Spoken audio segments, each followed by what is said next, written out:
Hello and welcome to the Furreal podcast, the show that discusses music, film, and most importantly, furries. So on today's episode, I'm joined by CoolDragonZae, a music maker in a furry band and also a game creator as well. So hi, welcome to the show.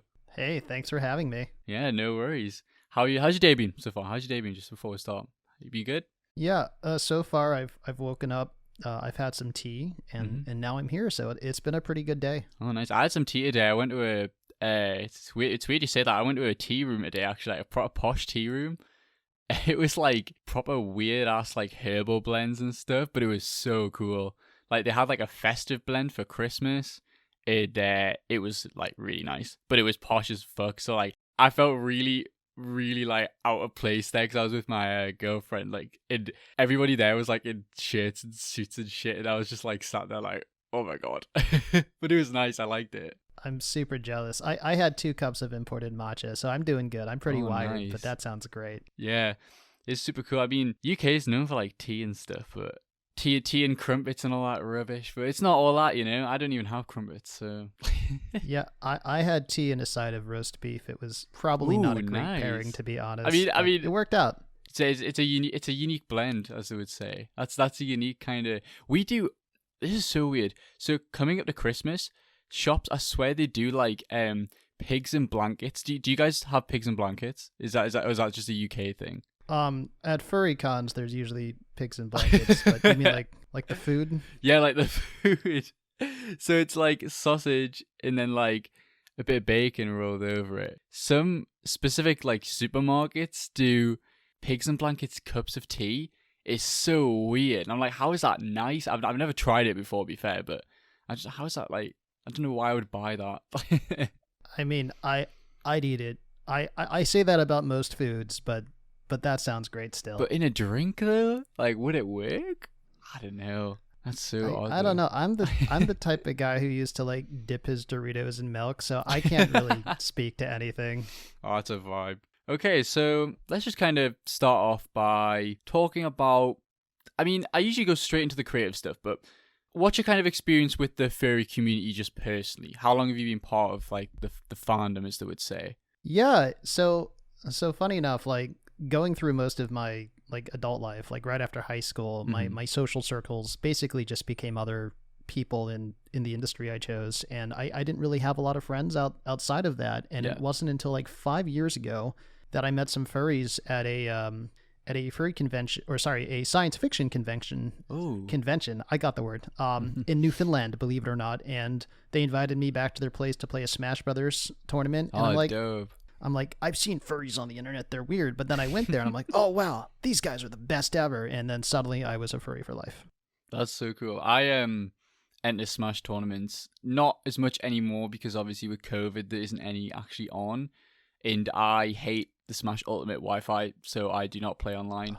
So it's so bad. Yeah, it sucks. So like I've kind of stopped playing for a while, but that's so cool. So that was a science fiction convention. It's interesting because Vixen Dunk, a guest that we had on a few episodes before this, she found out about furries through like an anime convention, and there was like a little group of furries that used to go there, and that's how, you know, she found out about it. So it seems to be like little subcultures of like science fiction stuff and like anime stuff that kind of brings another subculture of furries together, which is a really interesting concept to me.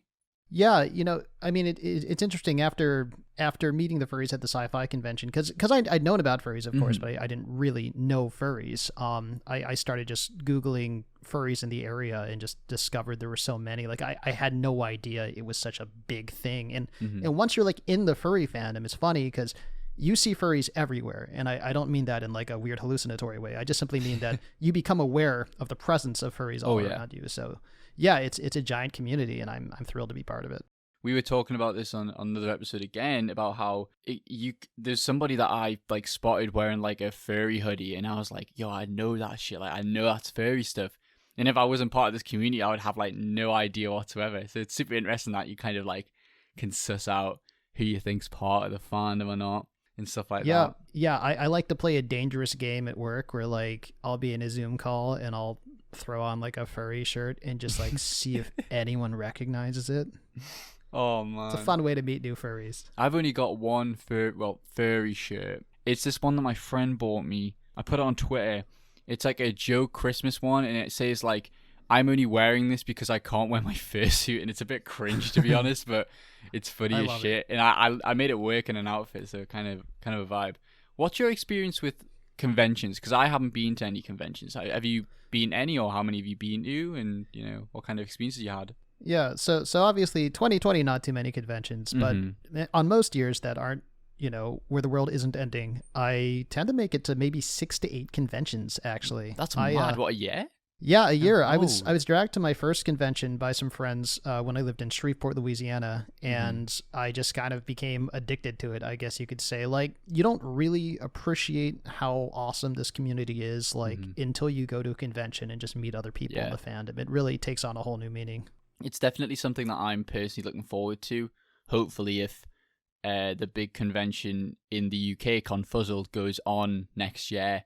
But fingers crossed. But I mean, you can't really expect or kind of prepare for anything with the pandemic, etc., going on. So, I'm being optimistic, but I'm also being a realist. I'm not letting myself get too carried away and excited about it because I'm unsure if it's going to go ahead or not. So yeah, I mean, I'm happy that like VR chat is kind of enabled furries to have like still a way to kind of meet, even if it's online. But still, there's really nothing like an in-person convention. So as soon as Confuzzled goes back up, I hope you're able to make it out. It's a really good time. Oh, I appreciate it. Have you been to CFZ? I haven't, unfortunately. I have a few friends that have been like yelling at me to get out there. It's a little bit of a walk from California, unfortunately. It's expensive. I assure you. I mean, it's even expensive. The trains in the UK are like still expensive as well. So I can't even imagine how much a flight would be, and then a train from London to Birmingham. So I definitely understand that. I'm looking forward to experiencing it though. Definitely. Trying to think. Let's just kind of move on to the creative stuff you make. So let's start with your video game kind of stuff you make, like the game design. How long have you been doing that for overall? So I feel weird whenever I say this, but I think about 13 years. That's insane. Right after high school, I went straight into the game industry. It's been quite a journey. What's your like a little bit off topic from like your personal kind of journey in your games, but gotta ask a question, like, what is your favorite video game, or a few of your favorite video games? Yeah, I'm tempted to give some old school answers like Chrono Trigger or like Pokemon Red or Dynamite Headdy for the Genesis, but instead I'm actually going to throw some newer games that really changed my life. Dark Souls, obviously. I'm a huge Souls fan. I'll go on and on, so I'm going to stop myself right there. Persona 4 and Binding of Isaac are two recent titles that I've absolutely fallen in love with. My friend loves Persona. He got me a Play P5, but I only did like the first, because I'm very shit when it comes to finishing games. So I like cleared the first palace, I think, and then just didn't pick it back up. But P4 is interesting. That's like, because I think it was only released in the UK on like it's like, is it Persona 4 Golden or something that was released on the PSP, maybe the PS Vita? Yeah, so, I think that was it. Yeah, so my friend had to buy a PS Vita just so he could play Persona 4 Golden, which is like super weird. I mean, I absolutely would buy a system to play a new Persona game. That's just me, though. Yeah. I would say one of my favorite games the past few years, I know this is a bit of a furry bias, but Night in the Woods really, really spoke to me. I loved it so much. The dialogue, the art design, obviously all the characters are like furries, so that's a bit of a bias, but just overall the design of everything. And I have the soundtrack on vinyl as well, which is really, really nice, because I think the soundtrack's lovely. I'm the world's worst furry game designer in the sense that I have not yet played A Night in the Woods. It's been on my list forever, and I still haven't checked it out. It's a to be fair, it's not too long of a story / campaign, but it is also, I've got to say, it's something that I think you should devote time to, in a sense that you want to sit down and focus and like read and really get yourself engaged in it. When I was on holiday, I think it was I in Greece, I think. I played it for the first time. Oh no, I was thinking it might be in Croatia, but I was in like some kind of woodland campsite with my family where we were staying, and I remember I used to stay up on like the kind of decking of the caravan campsite thing, and just like it would be nice and warm outside, 'cause obviously it's like a hot European country, and I would just sit on like one of the sunbeds at night and just play it in the woods, and it'd be fucking so dope. Like, it'd be so immersive and really nice. and just have like a little light on or whatever while playing. It's just really nice. That's amazing. Yeah, it's amazing how much like your environment can affect your experience with the game. Yeah. Like Persona 4, for example, one of the big themes in it is rain. And when I was living in Boston, yeah, I've lived all over the place. When I was living in Boston, it was raining almost every day, and it just really made the game world a part of my world. And every time I see rain to a degree, like I think about that game. So games have that power. It's amazing. It's like I know it's not I know it's not that Persona game, but P5 had a lot of remixes or like kind of like remixes of the songs with like added rain sounds and stuff, because these used to be really relaxing. I forgot what the song's called, but it's like played when I think it's just played is like just a normal theme, but it's a really relaxing theme. It was just really, really nice when people added like rain sounds, like lo-fi hip hop kind of stuff going into. But definitely, there's a lot of, I have like a entire SoundCloud playlist just dedicated to like relaxing video game music, and I've obviously got a few like Animal Crossing songs on there, but a lot of it's Persona related, and like the safe room theme in Persona 5 is really nice as well. And I think it's kind of interesting to see that I played 20 hours of that game probably, or like 25 hours, because I did like obviously the introduction in the first what's it called, the first, not dungeon, I forgot what's called, the first heart or whatever, I really can't remember, or palace, that's it, first palace. And I still think the music like did such a massive impact on me that even though I didn't play that much of the game, and even though I hadn't played it in a while, like, I still come back and listen to the music. And I do think, similarly to films, I feel like a film's score is adamant in order to make a film successful.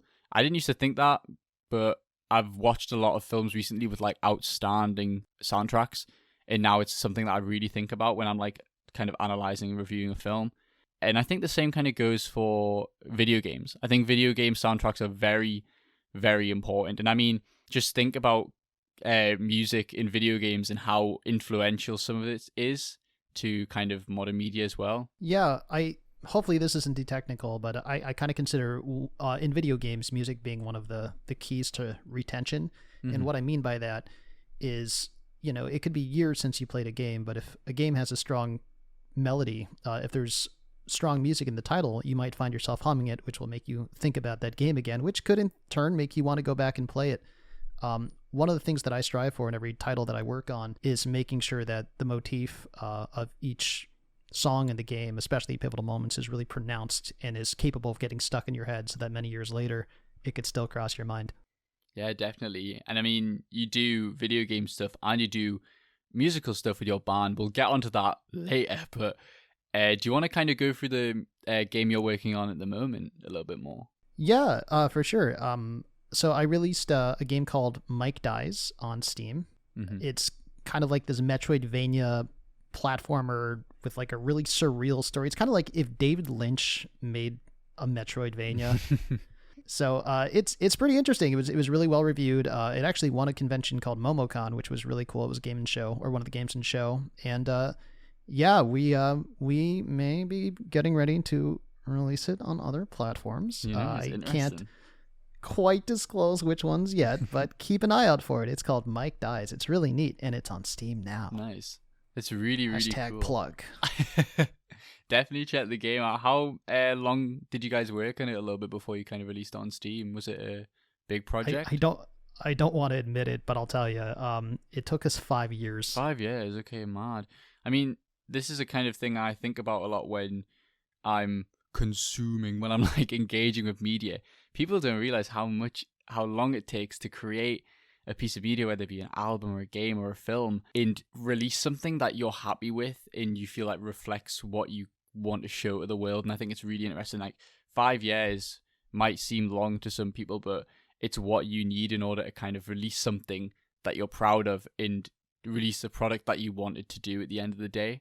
Yeah, it's difficult because a lot of people who are like just getting into game development, they have these aspirations for this gigantic project, but until you really start developing the title, it's difficult to really grasp the time commitment that's going to involve. And for some reason, our team was crazy enough to pull it off twice, actually. This is our second game. But it's a very difficult journey for anyone looking to get into it. Definitely. It can be done, but good luck. Would you say that working as a team is really important with video game creation. I'm gonna guess it is. Oh yeah, I mean, you've got those like whiz kids, quote unquote, who can make an entire game by themselves. But the reality is, at least it's my belief that no game is the vision of any one auteur, as it would, as you would. I believe that the vision of a game needs to come from a collective group of people all in sync with what they're trying to create, and that's how you create the most compelling products. I know myself, I've had a lot of success as a game developer, and I wouldn't have had any of that if it hadn't been a team backing me up that I could collaborate with and bounce ideas off of. Yeah, definitely. I think it goes for anything really. Working with multiple people is always lovely, and it always kind of improves your ideas and improves an overall product. But in order for it to work successfully, you need to all work together, which is fantastic. And it seems like you've definitely done that with this game as well. I mean, I'm looking through some of the screenshots. I'll pop them up on the YouTube, kind of the YouTube version of the podcast. Some of them are lovely. I love the shot on the Steam page with the I'm guessing it's that a boss. It's like a skull with like wings and stuff. Looks so cool. I love that so much. That's our demon. That boss fight with him took probably 6 months, because what you don't really realize is there's about 5 minutes of constant animation on that boss, and that's equivalent to an entire animated short film. And the process of mapping out every individual move with the actions that were required of the player, it was quite a bit of time. It's kind of a miracle it made it into the game, to be honest, but we're really happy with how it turned out. So many little things like that just make it just so well made, and it feels like you've put a lot of time and effort, obviously, with the 5 years, and definitely it feels like there's a lot of passion put into this as well. Definitely. Yeah, I mean, so there's kind of like two trains of thought when you're trying to get into game development and make something for yourself. The first is obviously keeping something in scope, in the sense that you don't want to make something that you're not going to be able to finish, right? But at the same time, you have to be passionate about what you do, or else you're not going to finish it. So we try to ride that line, but we do sometimes veer a little bit too closely to passion and a little further away from scope. Nothing wrong with a bit of passion. It's just, that's the thing. I have ideas for so many different projects and so many different, different kinds of media projects, like making music or like making a podcast or making films. And sometimes I'll get carried away with an idea and will realize this will not be doable, like 100%. But it's hard to maintain your creativity sometimes.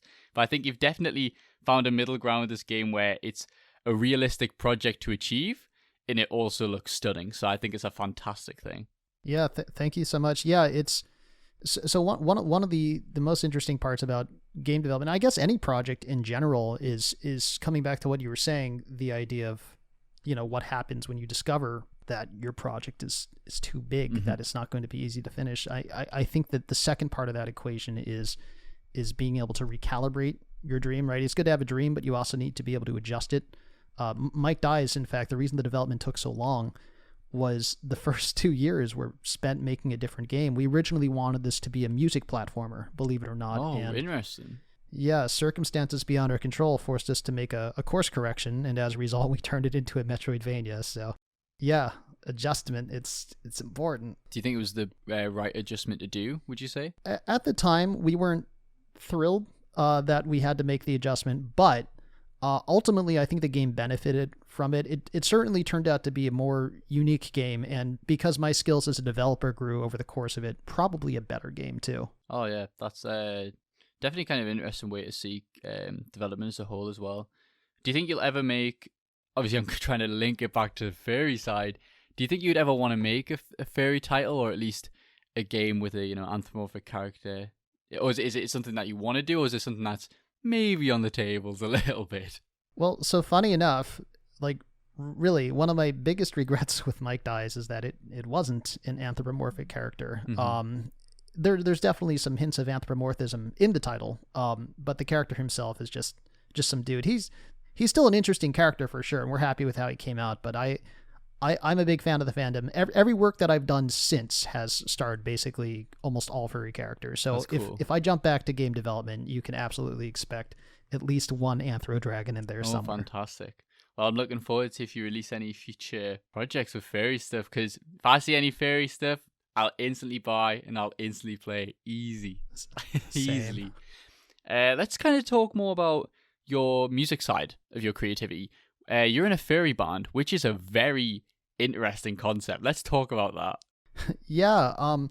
So it started off with just me and some buddies in New Orleans, and we were just jamming because we were all musicians, and then we were all also furries. So we're like, hey, we should probably perform somewhere. So our first concert was at TFF. Oh, right, the band name, that's important. We're called Divine Dragon Cannon.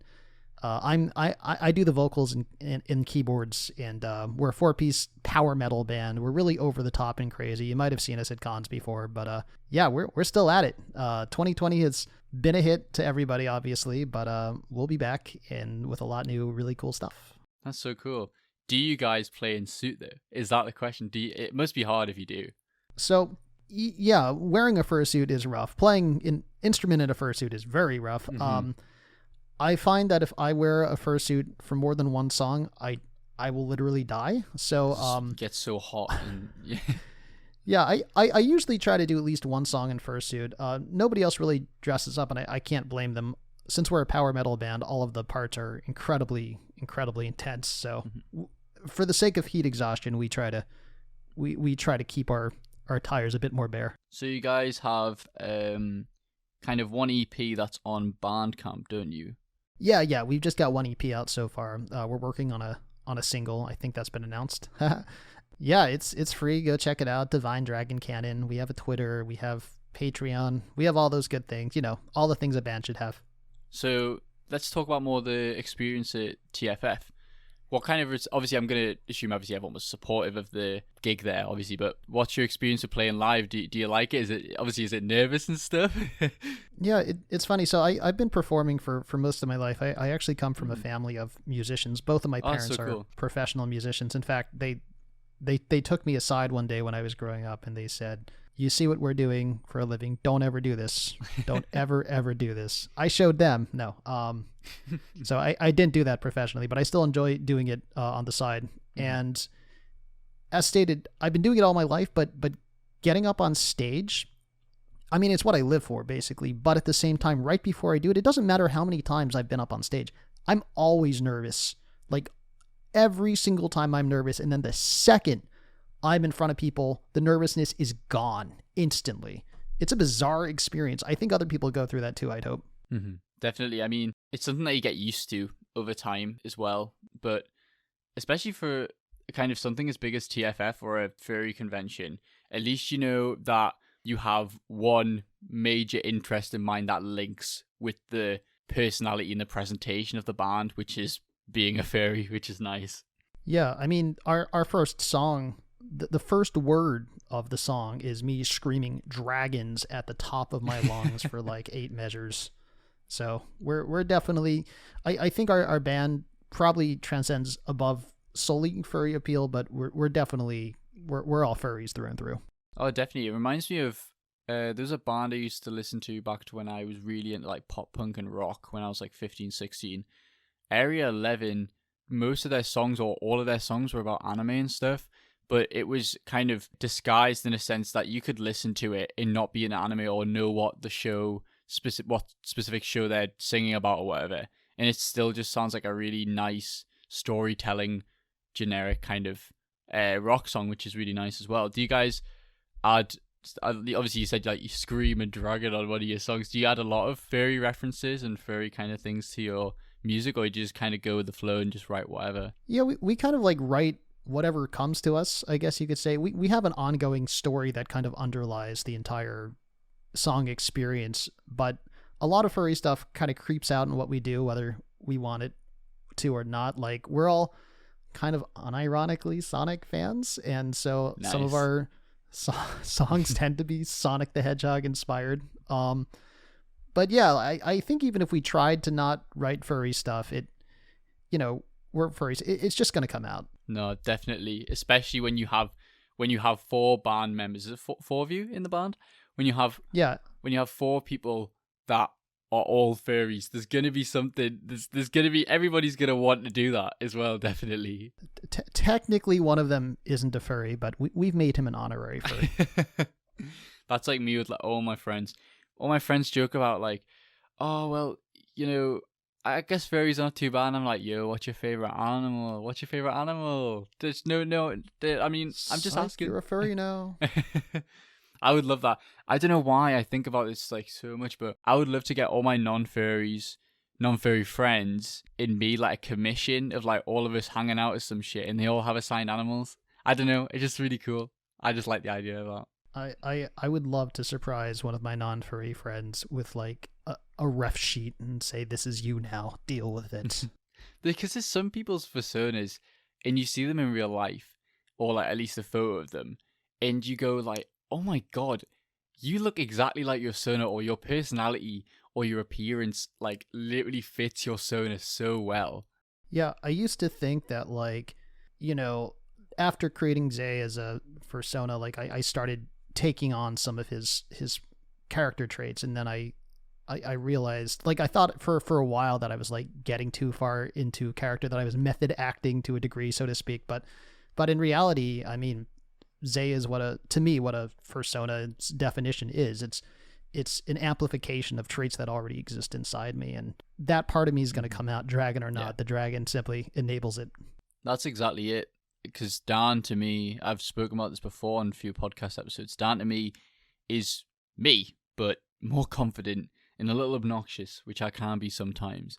And I think Dan kind of represents the confidence I kind of aim to be more. I want to be more confident. I want to make more creative stuff, and I want to kind of be myself more. And I think since starting to become a furry, like, you know, over like a year ago, or around over a year ago, I think I have became more confident with who I am, and became more confident with just me as a whole, which is really nice to think about, that this hobby that I've begun to do has affected my personal life positively as well.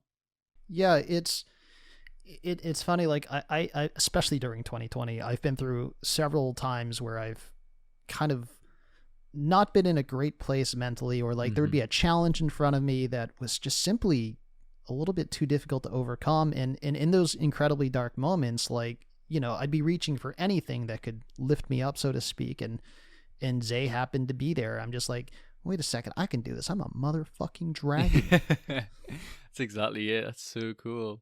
I mean, we're on almost half an hour now, so I think we'll move on to the album of this week, which was Team Dream by Beach House.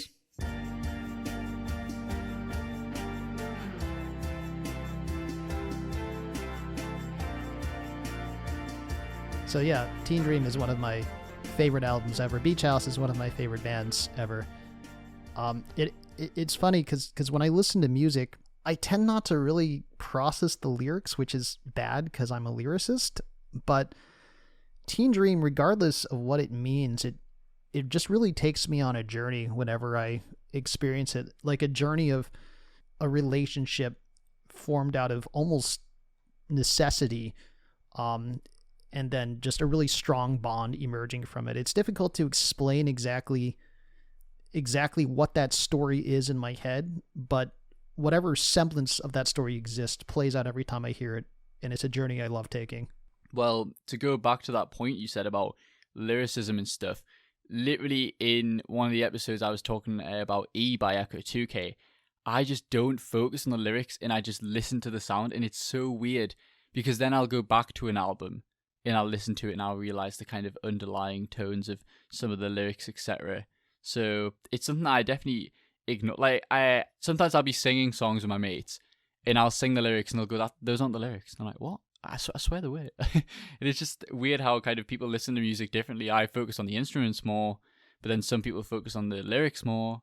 And it is really interesting how us as people can kind of consume music differently. So yeah, it usually takes me around 30 listens before I'm like, all right, I'm going to find out what the lyrics are. And sometimes they're really disappointing. Like, there was a band, I don't even remember what the band was called at this point. I used to listen to it all the time. And I was just really, really into one of their songs. I would jam out to it every time it came on. And then I'm like, all right, let's find out what they're saying. It's like, the lyrics were like, let's party in the club and get some girls. I'm like, really? Like, the song sounds so deep. And then that's what it's throwing down. Very disappointing. So now, I listen to Team Gene, okay? I listen to front, back to front, alright, or front to back, or whatever the fuck. And I gotta say, alright, bro, are you okay? Like, are you actually okay? Because this album, my god, it was lovely, but it was incredibly melancholic, like really, really kind of dark, like kind of depressing tones. And it's nice, it is nice, but it was very, very kind of, I don't know, it was a bit of a sad album. So do you want to maybe go into that a little bit more? I don't know if you kind of agree with me or. Oh, I totally agree. In fact, like I found myself like it's funny because when you listen to a sad album, like your good mood can go sour, and if you're in a bad mood, you can feel better. And I've listened to that album probably hundreds of times. I actually first took Beach House in when I wasn't in a great place in my life, and it's weird how music can do this, even when it's miserable. But just hearing the sounds and the experiences conveyed in that album, like, kind of made me feel better about my own situation. And it got me through a lot of stuff. It brought me a lot of happiness. And if you really want to feel depressed, by the way, check out their other album, Depression Cherry. It says it right in the title. So would you say that, obviously you've just mentioned that album, would you say a lot of their discography kind of has the same tones, or do they do any like upbeat kind of stuff as well? Every once in a while they do a nice little upbeat one, but they're very melancholy. It's stated, like it's less about the actual words to me and the journey that they go on. I mean, in Teen Dream, for example, I would say the arc of it, so to speak, it starts off very light and cheerful, and then it takes a real dive in the middle and gets real desperate towards the end, and then finally the last song provides that last bit of hope. And I think that's why I kind of like depressing albums like this, assuming that they're not all one tone, is that they can take you on that ride, and through bringing the person listening down to those dark depths, it's possible to bring them back up to a lighter place afterwards. It just makes it that much more exhilarating. Definitely. I would say the album itself was already in my good books because it does what I love albums doing sometimes, which is transitioning between tracks. So it feels like one long song, which I absolutely love, because there was like a little part between Zebra and Silver Soul, and I was like, this better transition, and it did, and it felt like it was just in a continuation of the same song, which is lovely, and I love that. I love all albums that just continue all the way through. In fact, I mean, maybe this makes me sound pretentious, and that's fine, but I only listen to albums. I rarely listen to single songs. There are exceptions, but if I'm diving into music, like, I want to hear the whole thing as one experience, and when it's broken apart, it's not as effective for me. No, I totally get that. Sometimes albums do it purposefully to kind of have an abrasive feel, but some of my favorite albums feel like one long track, or at least have specific transitions with songs. I mean, again, I've brought it up in a different episode, but I'm gonna bring it up again because it's one of my favorite albums of all time, Blonde by Frank Ocean. It's not a one long song with transitions, but for example, there's a transition between Skyline 2 and Self Control 2 is some of the best songs on the album, and it just feels really nice. It just feels like a two-part record, or two-part song in a sense, which I really, really like. That's awesome. I'm gonna have to check that one out. Definitely. If you really want to see the master of this technique, I'm about to pronounce exactly how gay I am with this next reference, but Janet Jackson is the freaking master of this. Like, her album Rhythm Nation is just so well put together from start to finish. It was one of the first albums that I ever heard, even as a kid, that felt like it was constructed more like a novel than a CD. It tells such a coherent story. There's transitions between every track, linking one song to the next. She really is kind of one of the great, maybe unappreciated masters of this technique. Oh, fantastic. I will definitely check that out as well. But yeah, Blonde by Frank Ocean is a fantastic album. I mean, some people think it's a little bit boring. I did it first, but now it's like my favorite album ever. And it has a similar thing with Teen Dream, where it's very melancholic. You got to listen to it when you're kind of down the dumps a little bit, or it's just like, it's a kind of relaxing album as well, I guess. But it's very good. I'm gonna go through some of the songs I liked. Walk in the Park was lovely. I really, really liked Walk in the Park. Take Care was also a really nice kind of close at the album. What kind of songs do you like specifically from it? So I love Walk in the Park, mostly because I love songs that don't go where you expect them to. I'm more than familiar with like the pop formula because as stated, my childhood was, there was a lot of music in my childhood, and I learned a lot of those things just from my parents. But so when songs are experimental or kind of proggy or take some really unexpected turns, I just dig that. And the ending of Walk in the Park just goes in such a radically different direction than the rest of the song, where the song is kind of flat in terms of pacing, and then at the end it just ramps up to 11 out of nowhere. Yeah, it does, yeah. And I do love that kind of abrasive end. It's similar again. I'm gonna again link it to Frank Ocean's album, but in Ivy it's a very, very calm and relaxing song, and then at the end of Ivy you've got like really harsh vocals, really high-pitched harsh vocals, and then you hear like Frank just like smashing shit, or somebody in the song smashing like shit in the background, and it's just kind of like a build up to this, and then it's just like all comes crashing down, and then we're on to the next song, which I love so much.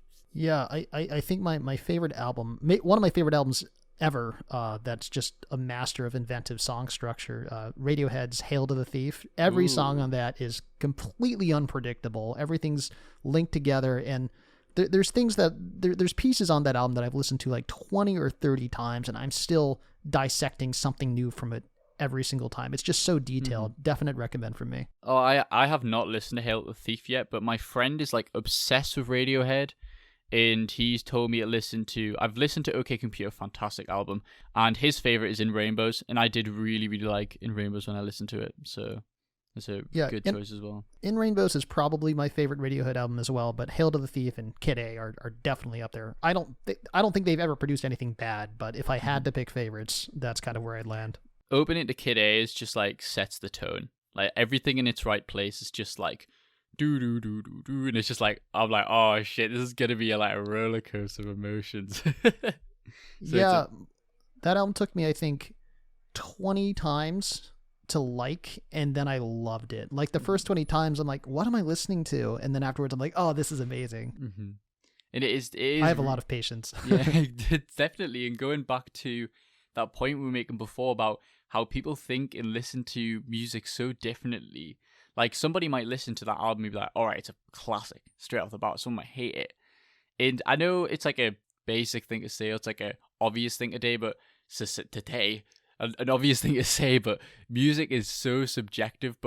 And I know that sometimes is a bit annoying because why can't everybody like everything I like? But I think it just makes everything so interesting that everybody has different tastes and everybody has different things they love and things they don't dislike.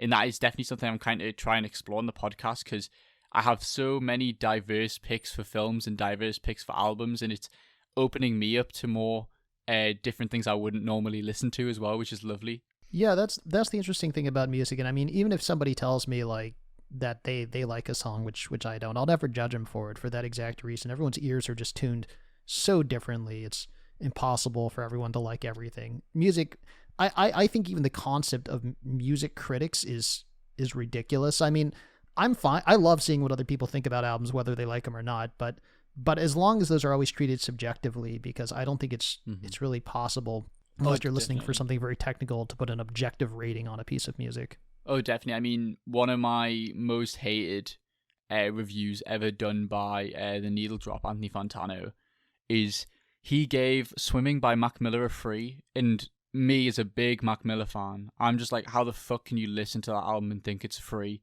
But at the same time, it kind of goes against my point of music being subjective, etc. Like, I can listen to that album and be like, it is at least an 8 or a 7.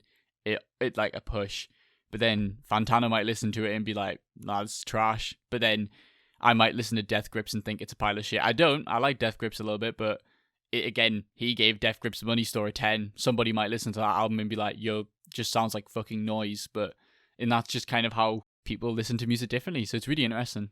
Yeah, I think the biggest example for me is I love MGMT, but their third album was very, very poorly critically received, and it's one of my favorite albums of all time. Like, this is weird, but when I listen to songs, like I tend to like visualize textures or colors, and I just find the texture of that third album just so interesting. Another journey kind of feeling just going on. It just, when I listen to it, I'm just taken through not just an array of emotions, but even visuals. Yeah. It's unlike anything I've ever heard, and I just don't understand. Actually, I do understand the hate, but it shouldn't exist, is what I'm saying. Is that Congratulations, that one? Oh, that's the second one. The third one's actually self-titled, just MGMT. It's very unlike their other stuff, but it's well worth it if you're willing to stick with it. Oh, it's interesting. I've listened to Oracular Spectacular front to back, because that's a fantastic, that was a classic album. And I've listened to Little Dark Age, because I love Little Dark Age. Me and Michael on Little Dark Age is such a good song. So good. Yeah. That album came out of nowhere. That album, it's one of my top albums of the year it came out. They just dropped that like it was hot. That was an odd analogy, but yeah. We're coming up to like 45 minutes, so I think we should move on to the film choice of this week, which was Little Shop of Horrors, directed by Frank Oz.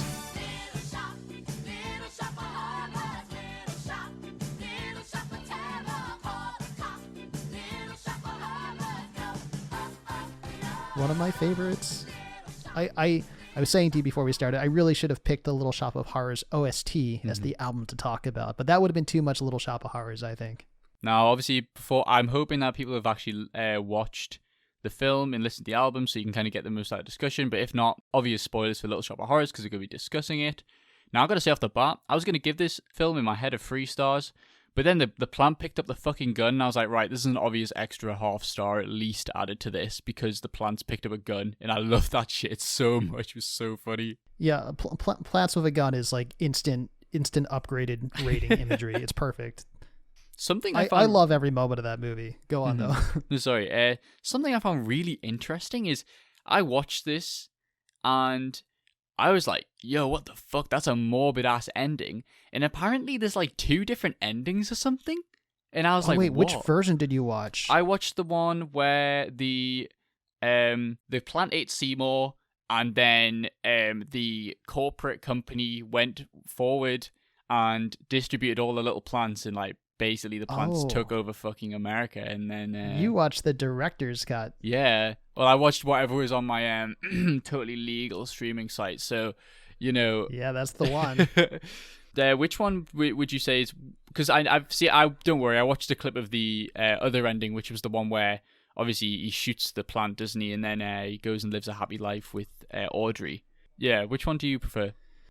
This is probably a controversial opinion, because and even for myself, in the sense that I really respect the original visions of directors and the original visions of artists, and I'd love to support that. But as a personal preference, I liked the happy ending. I'm gonna go ahead and say it. It wasn't maybe the best ending or even the right ending, but I really liked it. It just made the film wrap up so nicely, and especially because I watched this movie for the first time as a kid. And it was kind of a more pleasant experience to end it that way than to watch plants rip apart the entire world and then the end appearing. I do agree to some extent, but it was also a nice breath of fresh air, this director's cut, because I don't know, it's just like every single musical usually goes like happy ending, couple live happily ever after, etc. And I just loved how this one was like, I saw this comment, because I was rewatching the ending a little bit because it really intrigued me. And there was like on a YouTube comment, and somebody put like, I prefer this ending because it kind of brings home the message of, if you deal with the devil, be kind of prepared to pay the price. And I do think that is exactly the homage of the kind of messages of the films somehow. Obviously, Seymour begins to feed this plant, and he begins to feed the plant because he craves kind of, you know, publicity and like a good life. And now he's paying the price for it because, you know, he got greedy, and he, you know, sacrificed other people's lives in order to make him. I know he's an innocent guy, but at the end of the day, he did sacrifice other people's lives in order to benefit himself, which is really interesting to look at. Yeah, I mean, I think the original ending, the plants destroy everything ending, has much more artistic merit and actually solidifies it as a Greek tragedy, which it was based off of. I mean, you even have the 3 singers. They're essentially the Greek choir that kind of function as the narrator for the story. But Seymour absolutely deserves like getting completely destroyed by that plant by the end. He does not deserve forgiveness, but as a pleb consumer, I just liked walking away with a happy ending. That's fair. Even though it's wrong. It's wrong. No, I shouldn't have happened. Yeah, I really liked it. I think Rick Moranis was fantastic in it as well. Rick Moranis is always a classic actor. I think I've previously seen him in Honey, I Shrunk the Kids. I watched that when I was a kid. Fantastic. And I think yeah. Oh yeah, no, a lot of like some people have criticized the movie version of this Broadway musical for Rick Moranis being cast and not really having like an incredible singing voice, but I think they missed the point. Like his delivery is absolutely fantastic. He's not belting out these crazy high notes, but he doesn't need to. He gets the emotion across so well, and he's just so funny in that role. I can't imagine anybody else playing him at this point. And I do get that. That people would be kind of disappointed because it's a musical, you got to focus on the score and the soundtrack, but at the same time I think sometimes if you watch the Broadway version or whatever and you're supposed to be having this innocent nerdy main character who makes mistakes, I feel like the singing voice shouldn't be as confident in solid. I think it should have a little bit of flaw to it because it adds to the kind of immersion of the character, if you know what I mean. It's hard to explain, but yeah, no, he's kind of like the equivalent of the quote unquote straight man in a comedy where he's kind of more normal and everybody else around him is completely over the top. But I guess in terms of singing voice, mostly in this case. Yeah. One gripe I had with the film was, I know this is like an obvious thing to say, but like I know it was I think it was like a stylistic choice in terms of vocals, but like Audrey's voice, man, like sometimes I just couldn't stand. Like I couldn't stand it. Sometimes it was just too high pitched and too. Oh, I just don't know. I just didn't vibe with her at all. Oh, she's so funny. Well, I think like I love the contrast though, because she does have this kind of squeaky, a little bit obnoxious voice through most of the film, and then you just get to the Suddenly Seymour song, and you're like, oh, wait a second, she's got an incredible voice. And she just uses it for 2 moments in the film, and it's just brilliantly done when they execute it. It was lovely, but again, that was something I was gonna bring up. I was like, her normal voice doesn't like link with her singing voice, and it kind of took me out a little bit. I was like, like doesn't really kind of represent the character well. It's like the opposite of Rick Moranis' character, if you know what I mean. It's basically, well, that's what I think anyway. I mean, they're both. Everybody acted in it fantastically, and I've got to say, something that I realized about the film was I could tell off the bat it was a Broadway adaptation to a film, which is not bad, by the way. That is not a bad thing at all. But it was really interesting to kind of, there was some like the blocking and the choreography. I was like, yeah, I can tell this is an adaptation to a film from a Broadway. Yeah, I'm a huge fan of Broadway musicals, but I usually can't stand movie adaptations. And I'd say like Little Shop of Horrors, Grease, and like Chicago are like maybe the 3 brilliant movie adaptations, maybe West Side Story as well. But everything else, unfortunately, I would tend to avoid. No, like, don't even get me started on Cats or Les Miserables. Oh God, yeah. I think when it comes to, I've got Grease. I've never seen Grease. I've got it on VHS. Oh no! But I've never seen it. Obviously, just I know skip like straight to the songs. sequel. Just kidding. Don't do that. Go on. No, I was just trying to think of other parts that like dentist, that entire dentist part with Bill Murray. Like, what the fuck? I mean, it's so good. At the same time, it really fit the tone of the musical. It was like, because the entire like tonal shift of the musical is very weird. Like weird shit happens all the time, which is kind of really funny. So I vibed with it. It was funny. Steve Martin's performance, like, oh yeah, makes me laugh every single time. Like I've honestly seen that movie like probably over 100 times. Like there used to be a time where I could recite it line by line even, and even now Steve Martin is hysterical to me every single time. It's fantastic. And I mean, he's the villain, obviously. Or, well, he used to be a villain for a partial section of the film. But you can't help to, like, kind of love him a little bit because he just looked like the way how funny his character is and how he acts is, like, really interesting.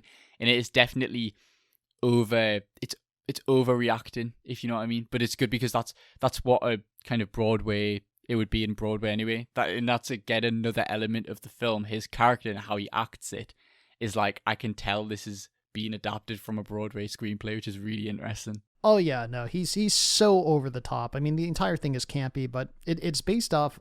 It's like I think it's a '60s Roger Corman film. I've actually never seen the original, so it's kind of like the musical equivalent of a B movie.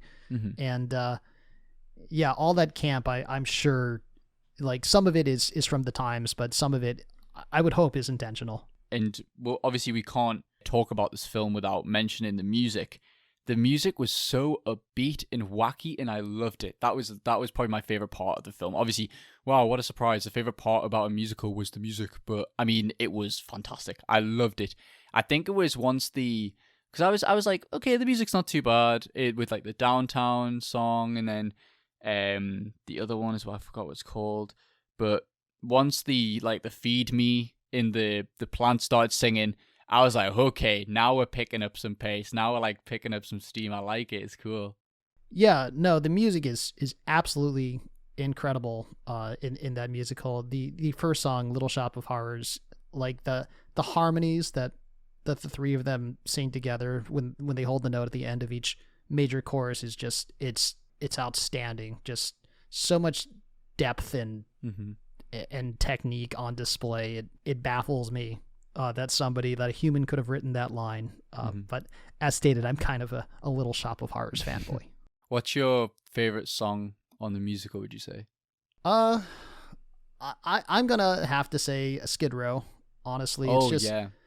The lyrics are just so depressing yet still funny. There's so many moving parts to it. There's a lot of depth. As somebody who used to live in LA, like I can relate to certain passages of it for sure. Let's just say it's good. It's got a lot of meaning, and it just sets up the story so well in every event to come. It shows what the stakes are, and what there is to gain and what there is to lose. I would probably say my favorite was was it like Mean Green Mother from Outer Space, I think it's called. Oh yeah, I love that. It was just so upbeat, so catchy, and it was, again, since I like the more kind of upsetting ending, I think, or the bad ending in a sense, I like how the song's about Seymour coming to terms with paying the price for what he's done, essentially, which is cool. Because I used to obviously, because the plant's supposed to be the villain, obviously, but it's similar to the dentist. Like, you can't help but love the villains because they have so much character and just so much humor attached to them as well. Yeah, that song, I believe that song actually wasn't in the original Broadway version. They really? wrote that one exclusively for the movie. Yeah. And it turned out just as well. I actually, when I was in high school, I showed that movie to one of the classes we were in. It was like everyone was bringing in their own movies that week. And, and I'd forgotten about all the profanity and violence in that particular song. And, my classmates loved it. The teacher, maybe not as much, but it's still one of my favorite songs. Because it picks up the pace, doesn't it? Because like Seymour's like, this is your plan all along. And then the plant's like, no shit, Sherlock. It's just like funny as shit. I love it. And like I said, that's the one where, that's obviously the part of the film where the plant picks up the fucking gun and just starts shooting. And I'm like, right, this is awesome. This is fucking sick. I love it. It's so good. Like the puppet wizardry on display is ridiculous. Oh yeah, because that's the thing. It's none of its visual effects, is it? It's all puppetry, which is so cool. Or at least most of it is. It's amazing how much personality an anthropomorphic plant can have. And I mean, obviously, it's some of the voice acting, but especially when during the end of the film, when it goes from just his head to like, he has like little heads as well, like speaking and singing the lyrics as well. And there's just so much going on with one puppet. And you kind of fail, like, you forget essentially that it's all puppetry and none of it's CGI in that, because it was a film made in 86 or whatever, or 85, 86. I will always have a soft spot for any film that uses practical effects. Definitely. So cool. Yeah, I'm sure in 20 years they're gonna release a remake where everything's in CGI, and Studio Leica is probably gonna do it. But oh my god, no, Leica would be so good on it though. Imagine like a stop motion one. Oh my god, that would be insane. But Illumination. That's what I was thinking. Illumination. That wouldn't be as good. But I think the 80s version will always be a classic, no matter what happens to it in the future. Oh, definitely. Because I was speaking to my friend who is it really into musicals? And he was like, you've never seen it? And I was like, no, it's always been on my list of things to see, but I'm not a big musical person. I think the only music, see, that's the thing, I don't even like musicals. I usually dislike them. I mean, Hamilton's okay. Hamilton's also long as fuck. I watched it on Disney Plus and it was really long, but obviously that's just how it goes. So that was all right. It was good, I guess, but if you can count it as a musical, obviously one of my favorite films of all time is The Lion King, and that's a film. Absolutely. That's a film I really enjoy. So I was going into this film kind of thinking about it like, it's it's a musical. I don't really like musicals apart from Lion King, but I came back, slightly surprised. I was like, well, I actually thoroughly enjoyed that because I think it used the elements of a musical, because obviously musicals are supposed to be cheesy and overreacted and stuff, and I think that was done really well in the film as well. So yeah, absolutely. Although the Lion King Broadway musical, by the way, is fantastic if you ever get a chance. Oh, I need to, because I think they have the Lion King musical. I saw it when I was really, really little in London, but I have no recollection of what it's like. And I've been meaning to go back and watch it in London when I get the chance, when I can get the time off from work, or when blooming COVID's all over, I'll probably go back and watch it, because it's definitely something I want to experience. It's probably going to be a while before any of us watch another thing on definitely live. Yeah, so we're on an hour now, so we'll close up a little bit. Just to kind of reiterate to everybody, I have a Letterboxd account where I review all the films that we watch on the show. I'm going to have a list of the ones that I've kind of enjoyed best to worst, and you kind of, maybe send me a DM on Twitter at Hypebeastdown whether you actually agree with my list or you think my opinion is absolutely garbage. Who knows? But obviously, by the time this episode's released, I will have a few films on there, so you can check that out. I always leave a link to it on my Twitter. You can just scroll through my tweets. If not, it's Matthew_Batey, Baytee. Check that out. So in terms of the guests this week, definitely check out their band, Divine Dragon Cannon, and also your game, Mike Dies, which is out on Steam, and it will be out on other platforms soon, hopefully. Fingers crossed. That's Very fantastic soon. stuff. And thank you very much for coming on. It was lovely to speak to you about the furry community, the kind of creative stuff you make, and obviously the album and film choices as well was really good. Yeah, thank you so much for having me. Yeah, great. Cool. That's all for me this week. Thank you very much, and I'll see you guys next week.